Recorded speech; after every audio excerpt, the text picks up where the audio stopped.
มาวันนี้อยู่ใช่ไอตุนอยู่ส่วนไอเบาพุ่นพี่น้องเอ้ยทางทีมงานกับเขามากินเขาโอ้ยหนาวพี่น้องเอ้ยก่อนอื่นกับกราบทักทายสบายดีเด้อพี่น้องหมดสุขคนพี่น้องมากับทีมงานพี่น้องเอ้ยไปพอดีกินข้าวกินน้ำพี่น้องเอ้ยไปเมืองทีมงานเรากินข้าวเลยไปบะมิกสบายดีเด้อบะมิกสบายดีโอ้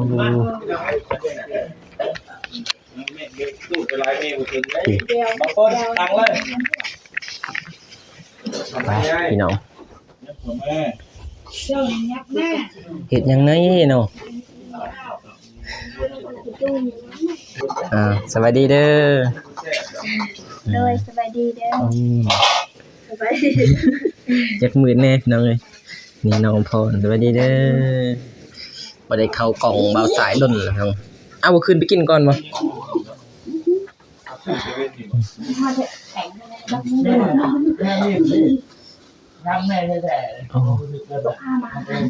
ถ้าปิ้งสุกนะบ่จึงขึ้นเดี๋ยวน้องบอง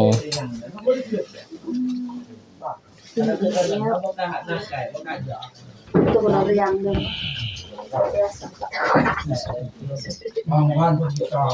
เอายกไปเลยแม่ที่ไปขึ้นน้ำกันดิขึ้นก่อนได้ขึ้นก่อนเด้อ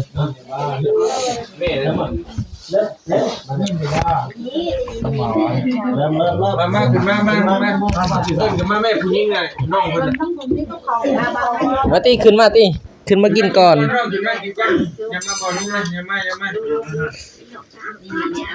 พี่น้องทีมงานห้อยบะหมี่ขึ้นมากินก่อนน้องเอ้ยมันชนิดมันกินจะนั่งกันยากกินน้ำลังก็ได้นะไอตูนใช่ไหมมีโอกาสน้องนะมาดูบอกเลยเดี๋ยวบอกลูกก่อนดิต้องบอกเลยบอกแม่แล้วมันไปมาตุ้ม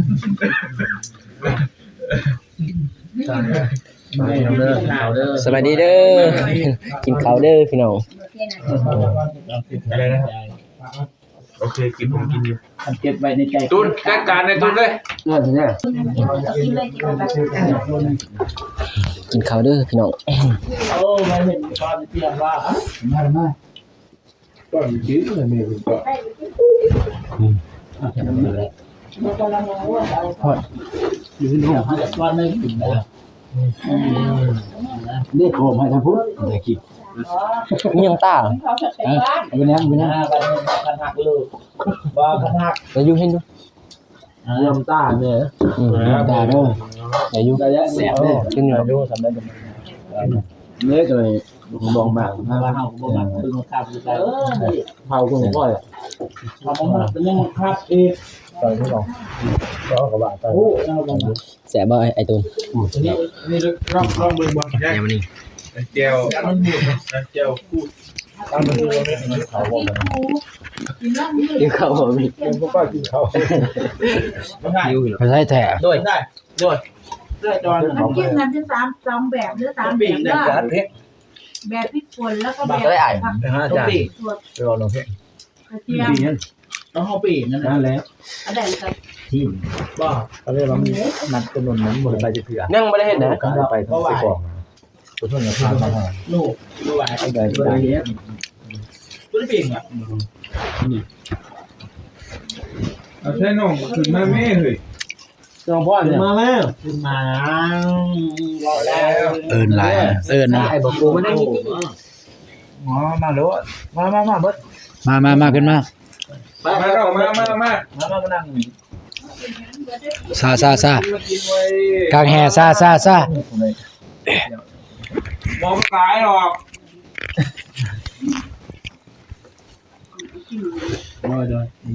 เบาโกนั่งใช้เบาโกนะเบาโกมานี่สิเข้าได้เบิ่งแล้วดูได้เบิ่งโดยฮอดเด้อกินฮะโอ้เริ่มตาพันใน11มองแบ่งไปไปนะบอกเรื่องกิน เอาไปทางนั้นเลยทางนี้มีเลยไปพุ่นเลยเอาไปสุดเลยก็ได้ ถึงนี่ทางนี้ ครบแล้วป่ะเบิดแล้วป่ะบ่ได้ง่ายเด้อจะมากินข้าวพวกผ้า มันยังโก้ กับเย็บป้านี่ ทำมาครบแล้วป่ะครบแล้วโดนแล้วทำนั่นเดียวครบแล้วป่ะ มีน้ำใส่บะหมี่ ยังป่ะครบแน่สักษากิน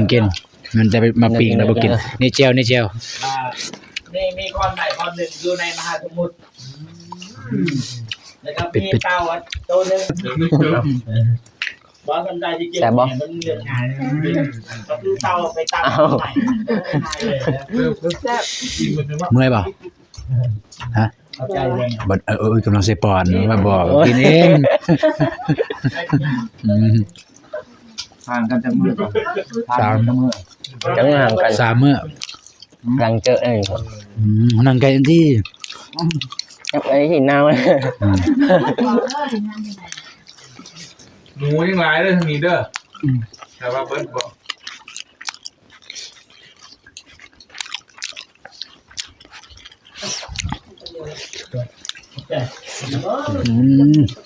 แซ่บจะบ่ฝนเสียดละบ่จับเลย มันบ่มียันบ่เอา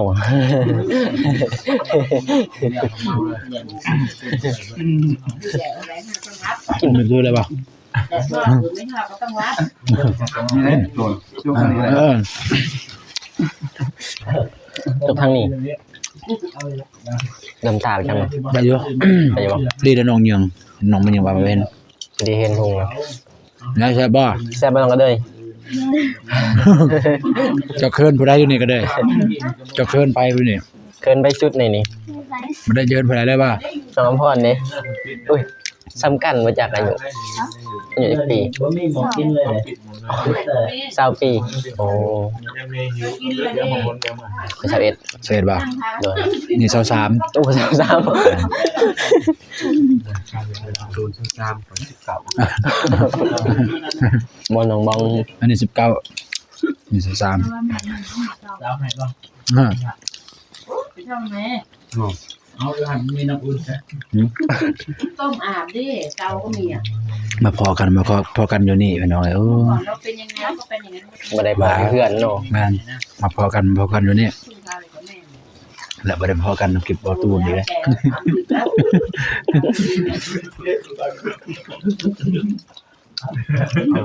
ให้กูบอกอย่าให้กินนี่กินไงบอกกินมึงบ่รับมั้ง ยิ่งเวลาเลย ก็กินเท่าอีมันยังว่ากันเวลากินเป็นบ่ให้ จะ ว่า ว่าอยู่ในพักเขาพลัม แม่พี่น้องใหญ่ ให้เจ้าแม่เว้าเอาการแม่เป็นสันเดสอนเป็นในพักเขาเลย บ่ได้แม่บ่ให้ว่ากินจะให้กันบ่ให้ ไหน แน่ หน้าเด้อ เลย เลี้ยงกล้วยมีเกี่ยวหญ้า อะไรก็แม่ไม่กิน เอากูน่านอนอยู่ใกล้แท้เนาะ เลี้ยงหญ้า อุตส่าห์เอิ้นมันอยู่ใกล้ๆเนี่ยนะอย่าให้มาตุน เอาคุยลูกคุยบ้าน เบาคูมาไม่ได้ สิทธิภารกิจ เนาะ ต้องเข้ากับผมตอนเด็กๆไปถ่ายนากินข้าวแล้วก็แบบต้องไปถ่ายนา หน้าขึ้นจะเลี้ยงกล้วยเด้อ ธรรมดาส้ม ตอนเป็นเด็กๆตัวเท่าน้องเดิมเนี่ยก็ไปเลี้ยงควาย มีประเห็นดอก เยอะแต่ก็10ตัว ส้ม ตัวแห่งที่เนี้ย หอยเทิงมายับเขาแน่ ทั้งนั้นเป็นเบ่งเนี่ยเบ่งเนี่ย ยับเขา บ้านุ่มเบ่งยังมันมันเบิดเด็ด ยังลายอยู่เด้อ กินอิ่มเด้อ ยังลายอยู่อ่ะ เบอร์เดอร์คำเลยให้ได้ถูกเปลี่ยน ใช้น้ำไหลเดินมากพี่หน้ามาไหมหยาบแล้ว ลาบ่หลังจักเสียยินโอ้โห บอกว่า ครั้งแรกได้นี่ ได้อยู่แล้วกินทอดกระเทา ครั้งแรกได้กินข้าวนำกันนี่ นั่นน่ะอืม กับทีมงานนี่ อันนั้นก็ครั้งแรกกินข้าวเหนียวเนี่ย กำลังมือระหว่างไทยคิดเหมือนเลยฟิตกำลังรวยกำลังนี่ น้องในครั้งแรกเลยละ นั่งทาน มื้อหน้าก็ได้กินนำกันอีก จ้า คนมีความหลัก เพราะมันคิดสองมันแค่ก่อน จับเลย ก็ต้องไม่ยาก แล้วผัดเนาะ ไม่ได้หนอกดีว่ะ นี่ดีเลย น้องนี่แบบอะไรเนี่ยเหมือนล็อกอยู่เป็นล้างของอะไรนะมั้งเนี่ยความยาของเราว่าเดียวนะยาแล้ว เจ็บท้องอันนี้เป็นจังได๋วะ เลิกได้ยาว จะไปกินหยังกินหมากกะทันบ่ ยาทำอ่ะ อยากกินส้มมักกะทันนั่นแหละ มันคือเนี่ยเขาหลักเนี่ยกับหายไปถ้าบุกเขาโมออกมาเลยนะคนนี้ในตัวอย่างตอนเล่นชื่อเราชื่อหน่อย กินเด้อกินเด้อ เขามาเอาตัวนี้มันเนี่ยว่าไม่เห็น เอาหั่น แต่หาว่านักเอาวันนอก ได้ยินเสียงกินอยู่สิหาหลายเดือนแล้ว คนเราหลับนะเอาผูกนะบุบอลมาแล้วนี่ กิน เสื้อไปกันเลยนะ อิ่มเลยนะ ปากกติงเลย นี่ เบา เขา เบาอายผู้สาว หนังคือ บ่มีดอก กินที่ บ่นะอาจังได๋วะ เล็บมือตลอดนะผู้หญิง หน้าแดงเลยเยอะหน้าแดงเลย นั่นแหละ ง่าย ไม่เคยกินก้อนกินที่ว่าใส่เกียบแล้วกินอยู่จังอันนี้ใส่มือสักเลย มันบอกว่าชอบใครก้อน มา มือจะหล่น ตัววันมัน ก็บอกว่าไม่บอกเอ็ม มา พอแล้ว มาตุน หัวเมียกันนะ ให้เพิ่นบอก มา กินเด้อกินข้าวสามัคคีเด้อ พี่น้องเบิ้ลเด้อ ครบทีมงานเลย นี่ กระฝากกระป๋องนี่บางช่วงนะฮู้ อาป้าของกว้าง อุ้ยเนาะบ่ทันกับพี่น้องเอ้ยบ่ทันเอาไหม โอ้ยได้ชัดว่า เอาไหม โอ้ย อร่อยก็ กำลังกินอยู่อย่างไร ดีละ บ่ทันว่า ไม่เป็นอิ่มแล้วเหรอ นี่ปะอยู่นี่ นี่ ยังไม่อิ่ม เจอไปช้ำเลยอยู่หั่นกระเถิดสิบ่ได้อันนั้นตัวหลายๆมาเบิ่งเป็นผู้สาว เยอะมาได้ แย่งบอสไทยนะแต่ตอนนั้นอยากสู้ลืมเป้าลืมเป้าเลยว่า ย่างบ่ใส่ บอกเอาแล้ว เบิ่งมานี่ โอ้โห อ่า น้องอยู่ตรงอย่างนะอย่างกินไข่ไปนะปลาหมึก เป็นยัง เป็นยัง นะ มีขนาดมีตัวชุกหรอปะเนาะปลาหมึกมีตัวชุกแล้วเอามาให้ได้เป็นสร้อย ลงนะผมจะเอา อย่าไปรอซอย เอาซอยนี่ก็ได้สิสาว ตัวท่านในชุกกับตัวกินข้าวอิ่มแล้วจะไปย่างน้ำหลังก็ได้ ทำนะที่เราเบาๆ มัน เล่นไว้อ่ะ ท่านลวกค่อยปิ้งกัน แม่นลวกก่อนลวกสุกก่อนถึงปิ้ง เอ้ายังบ่ทันหูเด้ เราก็พูดใหญ่ ยังบ่ทันเคยเนาะ ลองแล้วเอามัน โอ้ได้แล้วนี่โอ้ยมันบูดินก็ได้แล้วนี่นะมันชุกนี่นะเขาต้องพิษฝุ่น ลองนะ เนี่ยเว้ยขนาดเขากินดิบ ก็สิว่าอะไรก่อนบ่ได้กินข้าวดอก กิน เขาบอกมันมาถึง นั่นบอก เจ็บคอไปกินบ่ เห็ดพัน ร้อน ธุ์ป มา อก ด เลยเจ็บคอกันเนี่ย เห็ดพันธุ์ปอด อยากลอง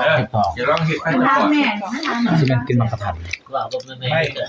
กินเบิดมือเลยมักกะทัน ลองผมว่าทำพันธุ์ ตั้งแต่ไปเลยนะ ตั้งแต่ไปเลย แม่เด้อ หลายเลยท่าน ทงเดียว ไปน้ำเขาอยู่บ่ ตำแจ่วอยู่เพื่อนซาวบาโก ลืมเจ้าที่ โมเมนต์โอ้เพื่อนลุงว้าวไป มาตำแจ่วยืนลูมาโกเนี่ยพกแตก ใครอยู่พญานั่นบ่หลาย บางคน ของดิบบ าโกพกแตกเอาคืนนดเงิน100,000นับหลายบาท ตามมาหมักแต่ว่าต้องการกินนี่ขับกินมันขับกิน ยัง เป็นเขาแท้ๆกัน ปากกันเลย แบ่งปลาหมึกอยู่เนาะ ปากกันแล้วมันออกหัก หักไปอกหักเด้อกหักส่องเขาดาวนี่วะ โอ้หักทวงเขาดาวนะจนแบบบ่อยากอยู่เลยสภาพไปตายเลย ไกลสำคัญจะเจ็ดเลย ไปอยู่สวรรค์เจ็ดเลย เน็กไรคืออันนั้นเนาะคิดนี่ก็สิเน็กเข้าเลยเน่าเลยไอ้ของคิดว่าค่อยเนาะอันนี้ปลาหมึกดินนะปลาหมึกเองมันกินแล้วของปลาหมึกตัวเดียวซุปเปอร์สตาร์ลองดินเดียวๆ อันนี้เจอปลาหมึกเนี่ย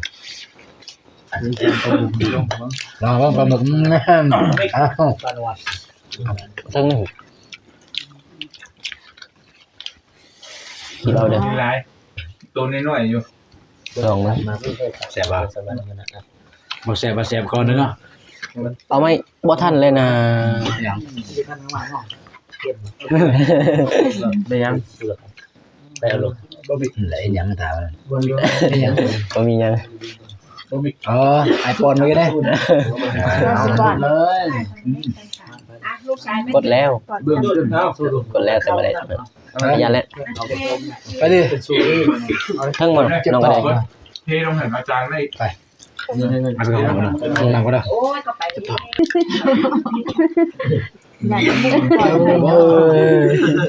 อยากได้ก็บอกพอ ง่ายด้นเลยเด้ไม่ได้พอ ไปเข้าน้ำไปเข้าน้ำพร้อมกัน ตัว ใครอยู่ห้อง บอกกาได้ไปคนเดียวลูกกา บางคนเจอทุกคืนนี่แม่อยู่นี่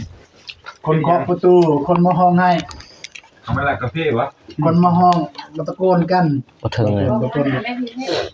นสัญญานอนห ถ ลั อบ กถอกนี่ ตื่นตอนเช้า นี่ถอกใส่สีนมาได้บ่ตัวนี้ถอกไป ก็คือนี่เลย เราคือวิญญาณเลยโก นี่ ไปบ้านตัวลุยมาให้ยางกวนให้กวน มาเจอมาแล้วจะบอกให้จะจับแต่เริ่มจะตอนนี้แซ่บอยู่บ่แซ่บ เป็นแก้วอ่ะ มา เป็นแก้วขนาดนี้มัน มันบ่คือปลาหมึกอยู่นั่นเนาะ หมา อยู่ยังวะอยู่ มันไม่ใช่นี้มันเห็นมัน อยู่บุฟเฟ่ต์เนาะบ่คือเลยเนาะ แสงแบบตัวนี้ต้นอันนั้นเนาะ แต่ว่าเราเห็นนะเราก็ ตัวนี้เด้ มันก็อยู่กับเราก็เล่นกับเราใช่ไหม บ่แซ่บ แต่พอนี้เขามาท้าเขามาเรียก มันบ่นิ่มบ่ มันแตกกระจายหายไปแตกกระจายหายมากเลยหายไปเลยก็คือมันที่ปวดอุ้ยได้ก็ พี่ปอบ กินได้ เมียงูพี่ปอบ เขาบอกว่า ที่บ้านแม่ก็มีบ่พี่ปอ เป็นแก้วที่เขาบอกว่า น้อยคนมากที่จะเห็นได้ไม่เห็นแล้วไม่เห็นรู้ไหมที่มันออกเขาเป็นบ้าเขามีอันเป็นไปไงคือน้อยนะเซโก้เราเป็นการซิโน่เป็นไก่เตนเซโน่บ่ ใส่กล้อง เอามาจะเซโก้เลยเราไม่ สวนไทยจะได้มา ปิ่งไก่ใส่กล้องอ่ะ เอาแบ่งน้ำจิ้ม อยู่ได้แล้ว เลิกแล้วไหม ได้แล้ว เพราะว่าเซโนฮอดบ้านนี้เนาะ ชุดบ้าชุดบ้าไปฮอตเซโน่ นี่อยู่ อ่ะแบ่งเอา ได้แล้วนี่ ไปทาง ได้แล้วย่างเหมือนย่าง ได้อยุ่นี่เจอเลยครับ ตัวนี้นี่ อืม เจลซีน บุเป็นขีดเลย อืม อันนึงแล้ว ต่างกันเนาะ หันมือว่าเสียงดีเลย จากหมอกเนาะหมอก หนาว เสียงเปลี่ยนนะ ไม่ได้สิใคร นี่นะเนี่ยการมันจะ แม่นเอาเลยโหลด มันหน่อยเด่น เอาเลยก็ได้ มันมองเด่นมาเบิ่งมองไหวเนี่ยนั่งรถไปว่ามันแล้วเสียบ่ได้ฮะนั่งรถ ดังหวาน ไปเลยกินต่อเลย เป็นน้ำเยี่ยมเหมือน กินแล้วก็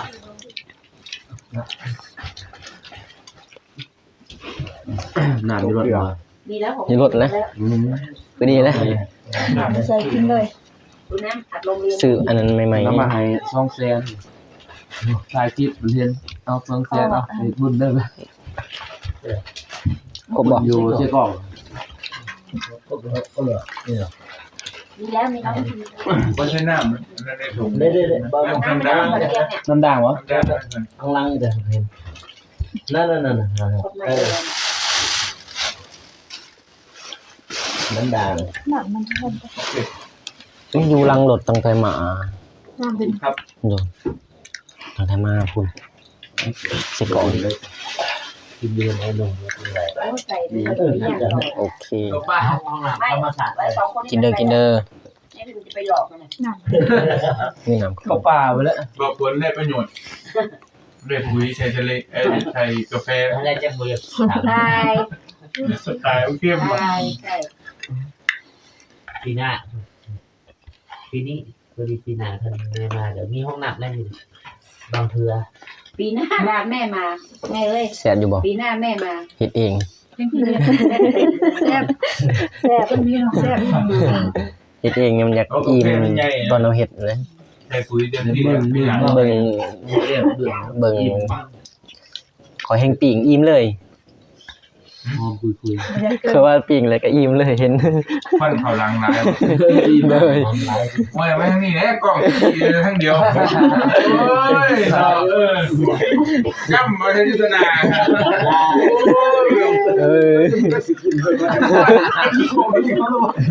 จิเที่ยวแห้งก็ไม่ได้วันนี้โอ้ยกินตอนใหญ่ก็ยากอีก ลองไป จับสิจับตัวใดเนาะ มันย่อมหมุนเลยมันนะ มันอายเลย ยังอายอยู่ กล่องอาย กล้องแข็งแบบ แข็งตอนเดินทางนั้นแข็ง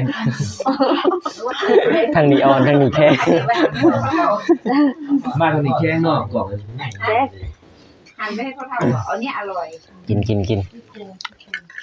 โอ้ตัวมาลังมันแซ่บเนาะ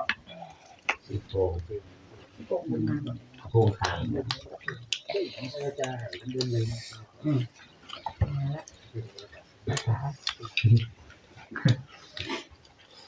เงียบอยู่นี่เนาะ ใช่ มี ว่าอยู่นี่เงียบ ขาด ดี ไปเลยบรรยากาศนอนที่ม่วน นอนที่นี่คนเดียว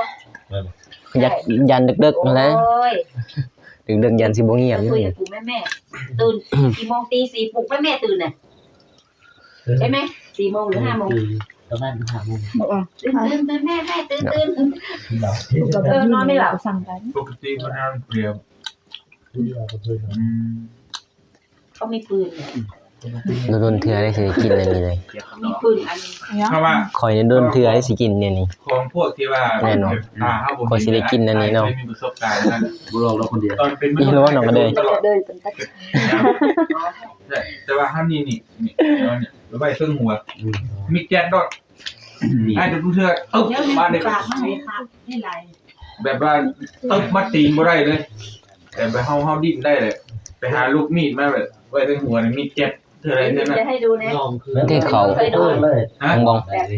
มาเลยตลอดก็ได้ แกมเอา ที่บ้านนอน แกม ส่วนบ่เคยอ่ะกันไปนอนคือโรงแรมไปนอนตัวอ่ะ อู้ถ้วยนี้จังสิขึ้น แล้วก็พยายามจะ กินแบบซินดาดเลย อันนี้แบบ เรียบร้อยแล้ว เกือบตายเลยนะไม่ตายเลยแล้วก็เรียกใครก็ไม่ได้ มันทางมันได้เลยคนตายเลย แต่หูได้ยินหมดเลย ได้ยินใครพูดได้ยิน มาประเดี๋ยวรถพยายามนอนตะแคงไว้ มันสิเสียงเนี่ย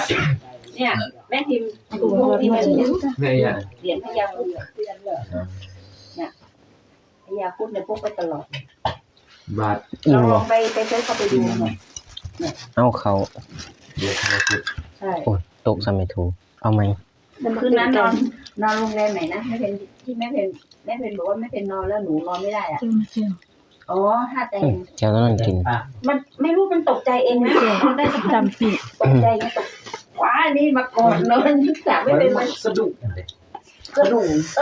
นั่นแหละ ดีไปเลย ใช่ ดีตึ้งเลยจิตตก คือตัวเราที่มันแต่เรารู้สึกว่าเราดิ้นเนาะ นี่เล่นไปไพ่ นาวอยู่บ่ ไป บ่นาวบ่นาว ตกใจ เลย โอ้ยเส้นกระตุกกันเฮ้ยบ่ได้เกี่ยว คือเคินเนาะ โอ้เป็นพี่ล้ออะไร พี่ดอก ที่เราหลับเนี่ยเราหลับอยู่แล้วหลับได้เรารู้เราหลับ เดือดจริง ใช่เราก็บอกว่าเราตกใจเราสลับไปต่อถ้าใกล้มันเอาอีกว่าโอ้ยไม่ไหวแล้วเด้อดูไม่เห็นก็หลับดูขวานี่นะขวานี่มากอดเลย มือที่พ่อเห็นที่บอกเป็นเจ้า เช้าเลยจังเดือดดังสุดเลย ถ่ายคลิปเด้ออ๋อว่ะเขาตัดใจเดี๋ยวคุณ มือเที่ยงเนาะ มีหมูนาวอยู่นี่ เอาเลยจังได้เลย เอ้าเป็นไพ่ให้ก็ได้พอได้อุ่น ดาวเลยเชื่อกันเดียวนี่เจอกับบริษัท อ้าวคือมันหยับไปจะใช่เหรอคือว่าเธอหน่อยยังไปดูลงหัว จะได้กับวงมา ผมบ่เห็นนะ ก็ปิด พอแล้ว นาว บริญาต ไม่ได้หนึ่งเลย หนาว ตัวฮะตัวเขาถามใส่ใหม่เลย ยัง ตายรู้ ไม่ไอ้ก็ถ่ายคลิปอยู่หนัก ชื่อว่าเขาจะไป ไม่ยัง เขาดีจังเลย อิ่มแล้วอ่ะ ได้แล้วข่อย ต้อง อิ่มตอนปีงนะ ต้องให้ยาช่วยจำจะมึงเดียว ว่าแล้วคิดว่า เห็นว่ายังเต็มเรื่อง เราจะมึงเดียวมึงนี่จะอย่างเดียวเลย ว่างแต่บ้านแล้วบอกแม่พ่อแล้วส่งโอ้ยมาตรงกันกันมาตอนฟ้าตอนนี้แน่ มีโอกาส นี่ผู้ใหญ่มันมาทักไก่ เขาไงเขาก็ มึงก็ช่วยงูให้กินด้วยนี่มาเลย ถ้าแม่เป็นสาวแม่ก็งามแล้วเนี่ย โดย อันนั้นบ่เตรียมทงก่อนทง แม่กินเอาไปกินอันนั้นน่ะนี่เขาไม่เก็บอิ่มแล้ว โอ้ยลาย เต็มเลยเนาะ นี่ใช้ทง พอแล้ว บ่เบิดซั่น เอาถุงในถุงอะไรน่ะถุงที่เราใส่ข้าวอ่ะอยู่ในถุงรถหรือเปล่า บ่าวตูนมาเลย กระบอกว่า ยัง อยู่หลังรถหมดจริง มันยาก เขาเห็นใส่ได้ ไม่ก็เป็น ถ่ายปะ เหี้ย ถ่ายปะ ทำบ้า ถ่ายตั้งใจมาหาเลย รอแน่ ว่ามีไหมเหรอ ไม่ถามเด้ จ้า หนาวะ เป็นลูกมัน เอาบ่เสือ ก่อน บ่จักแจ้งบันไดนะ มันบ่ได้ โฆษณานี่ บ่ พกโม่ก็ว่า ไอ้บอกเด้ ประตูนั่นพัดได้ก่อน คือสิหูนะ มันดังยากเลยว่ะก้นบ่ เรียก เสือกันลาวมานำเด้อ เพราะว่าแล้วถือทรงมานำหนาว บางเลยมันจะนี่แล้วทางบ้านมาตัวทางนึงไม่เขาเลยบ้านไหน เอาอันนี้ให้แม่เป็นที่มัน น้อยๆก็ได้แรงมันบอก มันจัง ไปนี่ก็โดนแทนมันนี่เลี้ยวนะเข้าไปไปไหน มีแต่ทางหนีเนาะหัวเนาะ มึงนี่หัน ฮะ เนี่ย เห็นเลย ขึ้นมีดแผลขึ้นมีดแผลอะไรนิดเลยเป็นซาดีสาวมาจะมีดแผลเดี๋ยวมันก็เครียดลืมสิเลย สวัสดีเด้อหนุ่มลูกซ้ำสิเถื่อเหรอ ไอ้คนนี้ในกลุ่มนี่เรื่องอะไรเนี่ยต่อไอ้นี่ก็จะคือเห็นจะคือเห็นเนี่ย เจ้าคือเห็น เนี่ยจะคือลิ้น เห็นอีอมนะเข้าไม้ อิ่มแหละ เข้าใจ แต่ว่าเจ้าคือเห็นมีดน่ะนะพวกผู้สาว อิ่มหรือเปล่า ปานแต่ว่าผู้เฮานี่เข้าใจว่า คิดว่า เข้าใจว่า คิดว่า เห็นอมนะ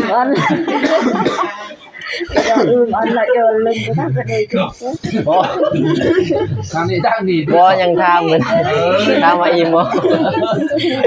ยัง ทางนี้เราอย่างนี่ก็เรานี่พี่น้องเอ้ย ของอันเดียว อันนี้ก็ เมื่อคืน อุ้ย ก็ดาวสิจับหนึง เข้าดาวนี่ ยอมรับ ร้องได้ เหมือนเลย ถ้าเราก็เมื่อยแล้วอยากนอนเช้านี่ก็ตื่นเช้าบ่แม่ง อีกนู่น เลิศใส่ น้องบองยังทันอิ่ม พาลงท้องนี่คักปานยังกินเมื่อ อีโร่ใช่มัน อิ่มแล้วก็ฟ้า อิ่มแล้วบ่ อ้าวคนอิ่มก็บ่ให้อิ่มแปลกมนุษย์มาหน้าแล้ว อยู่คนเดียวก็แตก เบิ่งนี่ความดันขึ้นป้ายไปหมด กินให้อิ่มได้มื้ออื่นบ่มีอันในมื้ออื่นมัน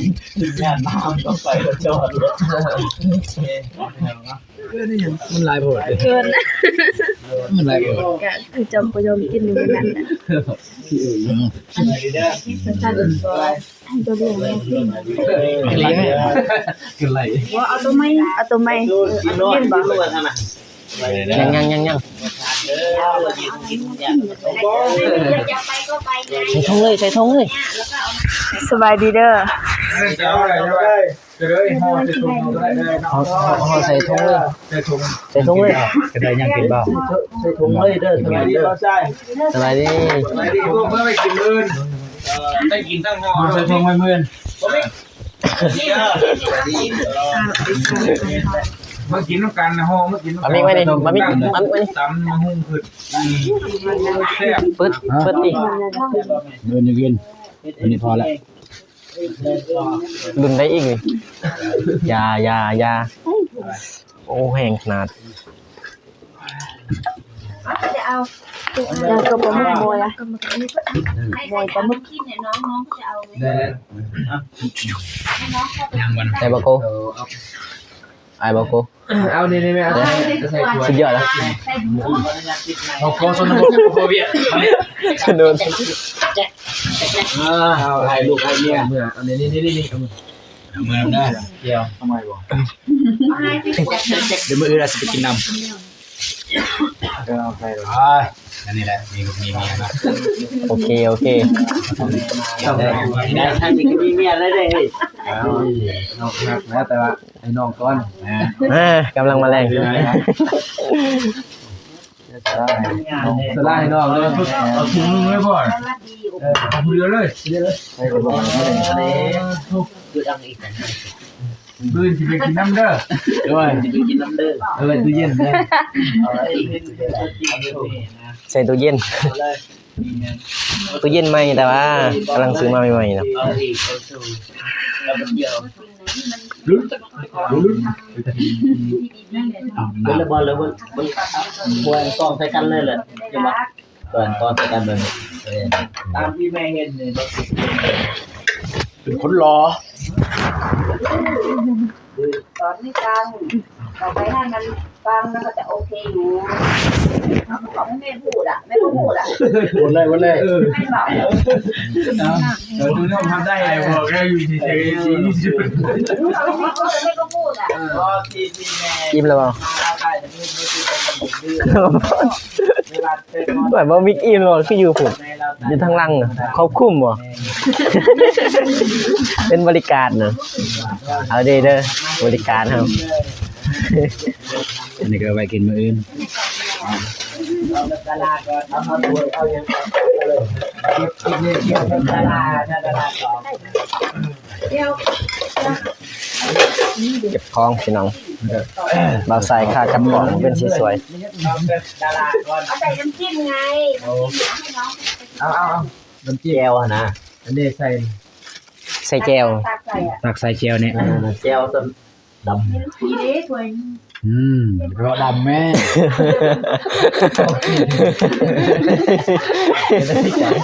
แดง เอาแดงซะเราด แก้ว เอาไปซื้อเมื่อเลย ถึงแล้วเลยเดี๋ยวจะไปสอบเองนี่ เห็นแล้ว ถึงเมื่อเลยบ่ ถึงมาเลยเป็นหยัง ไปขึ้นรถ นี่เอาไปต้น ทีมงาน พุ่น เดี๋ยวเสีย ถ้าทงอีกก็ได้ทงมาเลยทง แม่เนี่ยจะหลับไม่กลับไป แก้วนี่จะสิเอาแก้วเมืองจะใช้ถ้วยยางถ้วยอยู่ดีจะเอาไว้ เป็นคนดี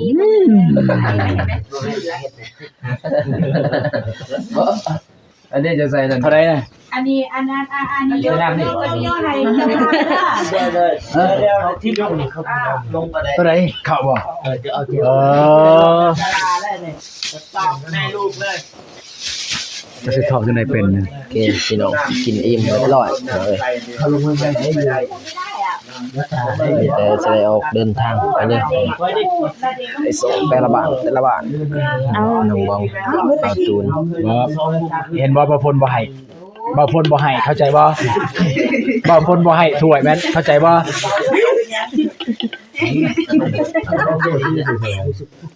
ได้มาบ่เคยทำจัง เกี่ยยังเลยอ้าวสิ บะหมี่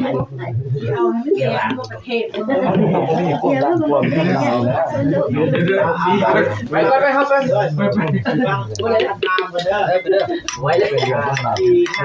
ไปใส่อีกเมื่อ ฟ้า ม